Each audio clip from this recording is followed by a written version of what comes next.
पाटण्यामध्ये सारेच जण विरोधक एकवटलेले आहेत। दिग्गज नेते लोकसभा निवडणुकीत मोदींना टक्कर देण्याकरता रणनीती निश्चित करण्याच्या दृष्टीनं बैठकीत सहभागी झालेले आहेत। मोदींच्या विरोधात पाटण्यात दिग्गज नेते एकवटलेले आहेत। या बैठकीमध्ये आता कोण कोण सहभागी झालाय तर अरविंद केजरीवाल, एम.के. स्टॅलिन, संजय सिंग, भगवंत मान, शरद पवार, सुप्रिया सुळे, आदित्य ठाकरे, उद्धव ठाकरे, डेरेक ओब्रायन, ममता बॅनर्जी, नीतीश कुमार, लालू प्रसाद यादव, तेजस्वी यादव, राघव चड्डा हे देखील या बैठकीमध्ये आता उपस्थित झाल्याची ही दृश्य आपण पाहतोय। तर तेलंगणाचा बीआरएस, वायएसआर आणि बिजू जनता दल या तीन पक्षांना मात्र निमंत्रण नव्हतं। महबूबा मुफ्ती सुद्धा या बैठकीमध्ये सहभागी झालेले आहेत। पीडीपीच्या सुप्रीमो महबूबा मुफ्ती तर पश्चिम बंगालच्या मुख्यमंत्री ममता बॅनर्जी सुद्धा या बैठकीमध्ये सहभागी झालेले आहेत। उमर अब्दुल्ला हे देखील या बैठकीमध्ये सहभागी झाल्याची दृश्य। एकूण 6 राज्यांचे मुख्यमंत्री तर 5 माजी मुख्यमंत्री या बैठकीमध्ये, सीताराम येचुरी सुद्धा या बैठकीमध्ये सहभागी होतानाची काही वेळापूर्वीची ही दृश्य आपण पाहतोय। हेमंत सोरेन हे देखील या बैठकीकरता उपस्थित आहेत।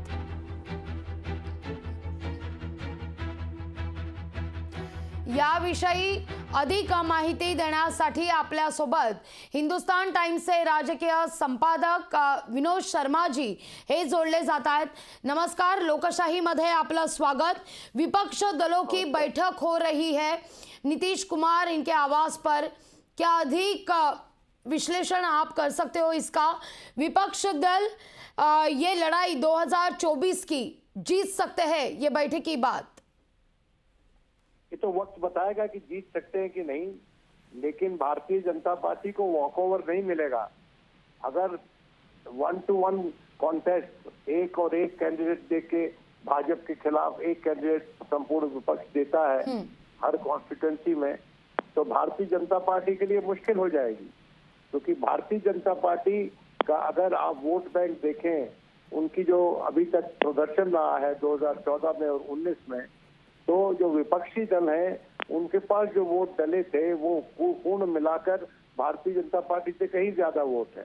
तो मेरा ये मानना है कि एक तरह से माहौल बनेगा अगर ये लोग कुछ बातों पे एक राय बना लेते हैं और इनके जो मतभेद हैं विपक्षी दलों के उनको अपने घर के भीतर सुलझाने की कोशिश करें। अगर वो मतभेद नहीं सुलझ सकते हैं तो उनको इलेक्शन के बाद के लिए टाल दें। मेरा ये मानना है कि ये जो विपक्षी एकता की जो कोशिश है, ये जो इनिशिएटिव है, ये बहुत ही अहम राजनीतिक घटना है हमारे देश में। और इसके चलते अगर ये किसी गंतव्य स्थान पे पहुंच जाता है जहां पर ये लोग इकट्ठे होके एक ही कैंडिडेट देते हैं, अगर 450 पौने 500 कॉन्स्टिट्यूंसीज में भी एक ही कैंडिडेट दे दें बीजेपी के खिलाफ, तो फिर ये लड़ाई बहुत कांटे की लड़ाई होगी और भारतीय जनता पार्टी को आसानी से जीत हासिल नहीं हो सकती। ये भी हो सकता है कि वक्त का जो मिला जुला जो प्रदर्शन हो वो भारतीय जनता पार्टी से ज्यादा हो। जो आपसी लड़ाई है कर्नाटक इलेक्शन के बाद, कांग्रेस का कॉन्फिडेंस डे बाय डे बढ़ता जा रहा है, तो कांग्रेस अगर अधिक से यहाँ पे जगह अगर मांगती है लोकसभा इलेक्शन में, तो फिर विपक्ष दलों की भूमिका कैसे रहेगी? देखिए, कांग्रेस पार्टी को संयम बरतना पड़ेगा। कांग्रेस पार्टी अगर कर्नाटक की जीत के बाद मध्य प्रदेश और छत्तीसगढ़ भी जीत लेती है तो उसको ये नहीं सोचना चाहिए कि वो अकेले 2024 में भारतीय जनता पार्टी का मुकाबला कर सकती है। इन सबको साथ करना पड़ेगा, एक दूसरे को साथ लेकर करना पड़ेगा। क्योंकि देखिए, जो कुछ एक घटनाक्रम हुआ है उसके चलते ये जनता में मानस, ये जो विपक्ष देता है उनका मानस ये बना है कि भारतीय जनता पार्टी मैदान में इलेक्शन के जरिए लड़ना नहीं चाहती उनके साथ, बल्कि उनको इलेक्शन लड़ने से उनको बादखल करना चाहती है। जैसे कि राहुल गांधी की मेंबरशिप ले ली, उसी तरह से भारतीय आम आदमी पार्टी के 2 बड़े नेता जेल में हैं, उसी तरह से केसेस अजीत पवार के खिलाफ केसों का दबाव है, उसी तरह से ममता बनर्जी के नेफ्यू के खिलाफ केसेस हैं, उसी तरह से भारतीय राष्ट्रीय बीआरएस जो है समिति जो है चंद्रशेखर राव की, और उसकी बेटी के खिलाफ केसेस चल रहे हैं, तो और जगनमोहन रेड्डी के खिलाफ केसेस हैं। तो कौन सा ऐसा विपक्षी दल है, आप मुझे बता दें, जिसके खिलाफ सीबीआई या ईडी के केसेस नहीं चल रहे हों? और कौन सा ऐसा भारतीय जनता पार्टी का बड़ा नेता है, आप मुझे बता दें, जिसके खिलाफ केस चल रहे हों?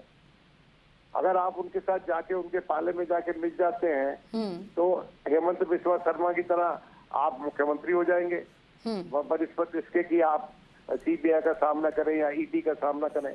तो ये जो विरोधाभास है भारतीय जनता पार्टी की, जो लड़ाई कहते हैं कि हम करप्शन से लड़ रहे हैं, हम भ्रष्टाचार से लड़ रहे हैं, इनकी भ्रष्टाचार की लड़ाई तो मैं समझता हूँ सिलेक्टिव लड़ाई है, जो इनको राजनीतिक लाभ पहुंचा सकती है, वैसी लड़ाई लड़ रहे हैं। ये कोई ऐसी लड़ाई तो नहीं लड़ रहे हैं कि भारत को निजात दिलवाएं भ्रष्टाचार से। तो इसलिए जवाबदेही बनती है भारतीय जनता पार्टी को।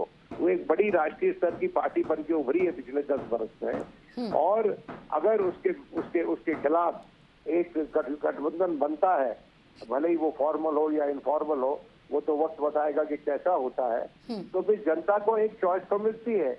लोकतंत्र का स्पिरिट क्या है कि जनता के पास चॉइस होनी चाहिए कि हमको, अगर हम नाखुश हैं एक पॉलिटिकल पार्टी से, तो कोई दूसरा हमारे पास होना चाहिए जिसको हम जितवा दें।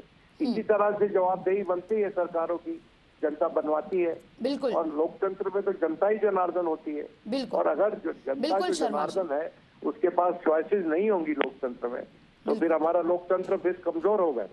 बिल्कुल शर्मा जी, बहुत बहुत शुक्रिया इस जानकारी के लिए। लोकशाही मराठी ऐका, पहा, जागरूक रहा।